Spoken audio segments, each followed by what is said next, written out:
ஒரு வீட்டு வாசலில் யாசகன் ஒருவன் தர்மம் கேட்டு நின்றிருந்தான்.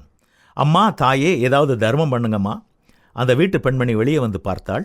அங்கே வீதியில் விளையாடிக் கொண்டிருந்த தன்னுடைய 5 வயது மகளை அழைத்து அவளுடைய கைகளால் அரிசியை அள்ளி கொடுத்து யாசகனின் பாத்திரத்தில் போடச் சொன்னாள்.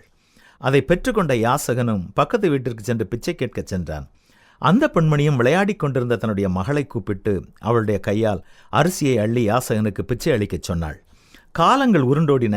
2 பெண்மணிகளுக்கும் வயது முதிர்ந்து போனது. 2 சிறுமிகளும் வளர்ந்து பெரியவர்களாகிவிட்டனர். அவரவர்கள் தம்முடைய தாய் காட்டிய வழியிலே தர்மங்களும் தொடர்ந்தன. ஒரு நாள் அந்த முதிய பெண்மணிகள் 2 பேருமே இறந்து வானுலகம் சென்றனர். அங்கே அந்த முதல் வீட்டு பெண்மணிக்கு சொர்க்கத்தில் இடம் கிடைத்தது. மற்றவளுக்கு அதற்கு கீழான இடமே கிடைத்தது. உடனே அவள் இறைவனிடம் கதறியே முறையிட்டாள். கடவுளே, நாங்கள் இருவரும் ஒரே மாதிரித்தானே தானம் செய்தோம்.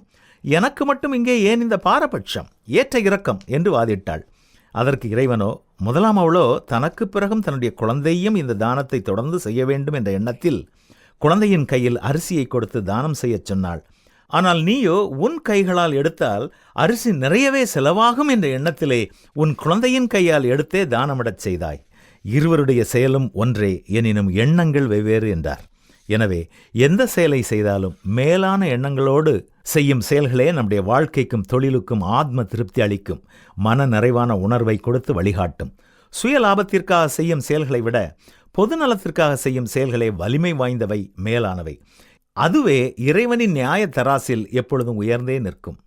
எந்த அளவினால் அளக்கிறீர்களோ அந்த அளவினால் உங்களுக்கும் அளக்கப்படும் என்றுதான் வேதம் சொல்லுகிறது. என்ன, நல்ல எண்ணத்தோடு தான தர்மம் செய்வோமா?